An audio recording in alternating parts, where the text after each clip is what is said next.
Welcome to Vator Box. I'm Bambi Francisco, and joining me as always is Ezra Roizen, digital media investment banker, Vator Box regular, and once again we have Chris Shipley. She's executive producer of Demo. She is the woman with the Midas touch, I'm sure many of you know. So Chris, thank you for joining us. And Ezra, as always, thank you. So today we're going to be taking a look at Filtrbox, which is a service to help you monitor millions of online sources and conversations across the web. So let's take a look at Ari Newman's pitch. Hi, I'm Ari Newman, founder and CEO of Filtrbox. Filtrbox delivers proactive market intelligence by mining the web for new mentions of topics and articles that you care about. Filtrbox is a tool for business professionals and is $10 a month, so you can sign up directly on the website. What's special about Filtrbox is that we deliver the needle without the haystack by scoring and analyzing every single article. So if you want to be the smartest person in the room, get Filtrbox. All right, so I think he touched this as mining the web, sort of that's what they do.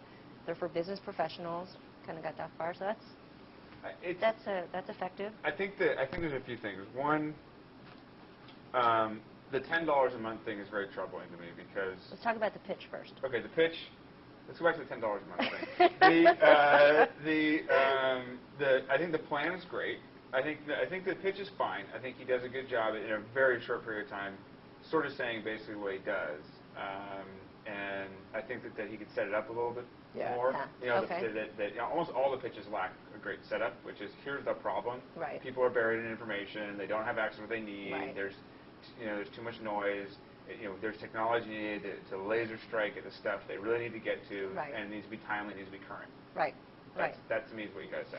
Yeah, he says what they do without saying why, and I think if he'd set that up, it would have been a perfect pitch because he talks about who our customers are, how much we charge them for what we do, and the benefit. Now, I think he should choose between either the needle without the haystack or smartest guy in the room. I think there are too many cliches at the end of the pitch, but that's trivial. If he'd set it up at the beginning, he'd have had a great pitch. Okay. But people in glass houses shouldn't throw stones. Right. Yeah, exactly. And too many cooks. Yeah, station time, I find. So $10. Okay, $10. $10 is you're putting a. One of the things I continually say to companies I work with is don't stick toll booths onto your freeway.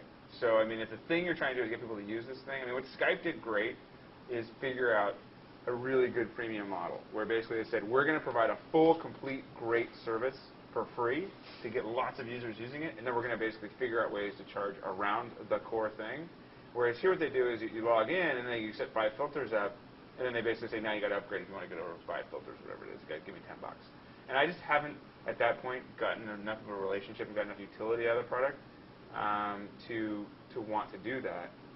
So I think that what you got to do is you got to figure out how do I give somebody a great, for me, on a low marketing budget, how do I give somebody a great experience without hitting them for money right out of the gate? So I'd say I'm a real strong advocate of asking people to pay for the value that you deliver. Okay. Now, if there's a way to take revenue off the side and give value for free so that you can extract it somewhere else, that's a brilliant model. I think Google does that very well, lots of other companies.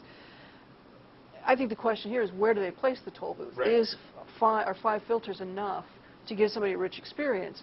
But for $10 a month, if you're a brand manager or you're a marketing manager in a large corporate and you need to know what the market's saying about you, there's a lot of value to this. If you deliver on that promise. The next question becomes, do they deliver on the promise? Right. And that's a really tough thing to do, is to basically be able to understand that much content, know what's important to you and not. And this is a case where I would go vertical. I would say there are kinds of brand managers, there's kinds of publications, there's kinds of content.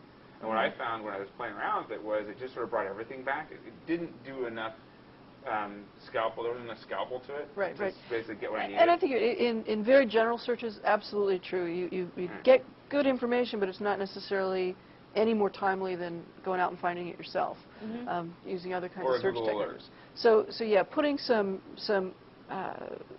whether it's making it vertical, really digging deep in certain fields, going deeper into the web than you'd find in just blog posts and other things, I think would be really valuable.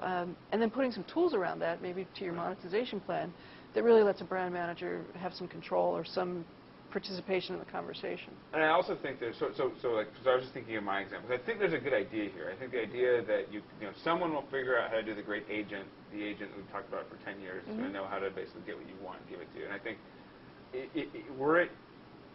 as a technology-focused person who's curious about technology, if I can know what's going on with the companies I care about across 20 tech sites, across the Wall Street Journal, across a bunch of major publications, Inc. and Entrepreneur Magazine, and other basically publications, and the site knows, most likely given my use case and my orientation, how I prioritize that information, and then not only knows the companies that I care about, but the companies related to the companies I care about. Because a lot of times I'll be just as interested in a competitor's article that will be in this. So if they can basically understand that people who are interested in this usually are interested in these other 5 things as well, but I don't have to go and set 400 different things up.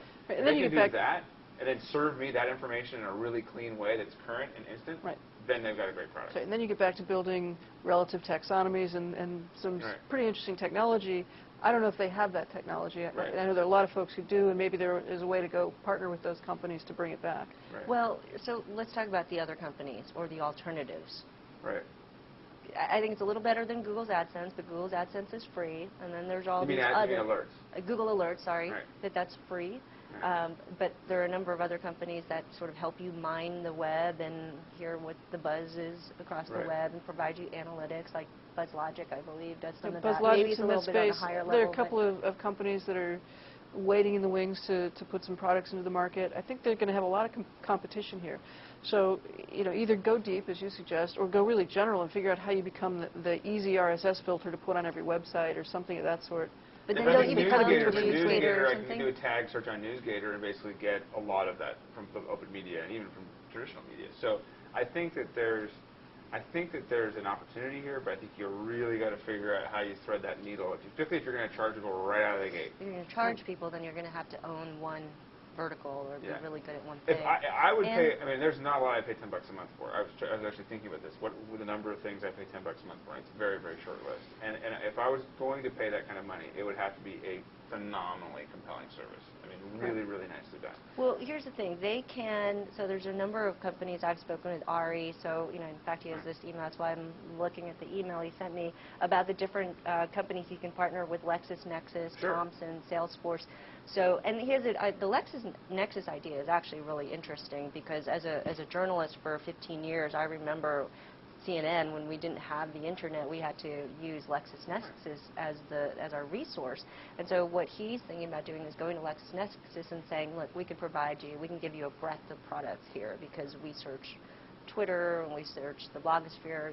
You search, your whatever 1,000 publishing sites. Or ProQuest would be another one. ProQuest, but then Salesforce is another on the other end as well. And so, but on the idea, can he do this and still? Because that's sort of going broad, right? If you want to be the tool for Salesforce, if you want to be the tool for LexisNexis, it seems that it seems to me he's talking about as much though they're about sales channels, right? And I think on the page when you land there, there are 4 different scenarios, 4 different use cases, and they're very different: brand management, sales leads, track your competition.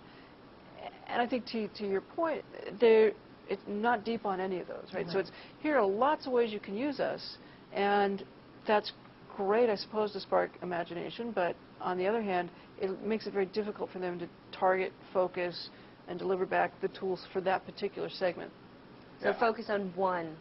We're a great sales tool, and that's it. We're great for brand managers. That's it. Focus on that. Well, I think you'd knock them off one at a time. They're trying to take a very big bite, and it's going to be hard to chew that up and get it done. I know what that's all about.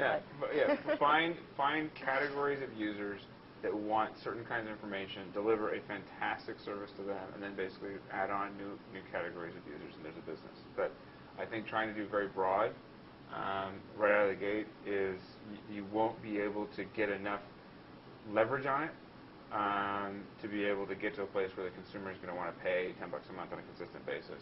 Or, charge them $100 a month, but give them a really high quality product. Right. And again, if you're a brand manager, that's a no-brainer. $100 a month. So you're figure out a price point at which you can deliver a great product to a user who gets a ton of value out of it. You save them an employee. If this is done right, it should save an FTE. So I mean, you should be able to save knock up If Which it's done right, it vertical? should save somebody's job, Right, right? should save somebody's I job mean, and- I'm not and- going to get fired because I had the information. I was able to deal Right. with the situation. That's compelling. Which channel should they focus on? Well, you know, I think that's almost where's their knowledge base, where are their customers today. That's going to tell them who's already finding value in the service. But ultimately, it's pick one and do it really well. But I mean, I think look at Bloomberg as a Possible channel? as a model. I mean, Bloomberg, put the device on the desk and started sending the data feeds and saying, this is the content you need to know if you're trading. And essentially, he's doing the same thing in pharmaceuticals and in technology and in real estate and whatever. He's basically saying, I'm going to be Bloomberg. I'm going to basically give you the outlet or the utility, and I'm going to send you the data, and you're going to help me understand. But I'm going to together. We're going to figure out what needs to get sent to you to basically make you do your job better. And so figure out where other markets are Bloombergable and deliver into there. All right. So advice, last words, nothing. We've done enough for Ari. Get focused. If you're doing anything in this market about information search and delivery, you got to be really focused. And so, that's what I'd say. They need to just pick a vertical and go for it. Great advice. Yeah, and I think there's something here. I think there is. I think he's got a nice UI. I think they got, it's easy to navigate. I think they get that part of it. I think the trick is, how do you do something that people are really going to get excited about? Stay away from the bag of squirrels. Think about, stay away from the squirrels, find the nuts.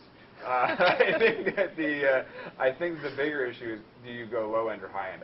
Is $10 the right price point, or are you really thinking to yourself, I'm building a $100 a month or $1,000 a month product? And everybody tries to go frequently low end, but can we go high As end? they figure this out, should they drop the $10, or should they just move the toll booth back to like 10 or 15 filters? Don't know the answer to that, but I would be in the Okay. back of my mind saying, what is that $10 thing accomplishing? Because I guarantee you in the short run, it won't be making much revenue.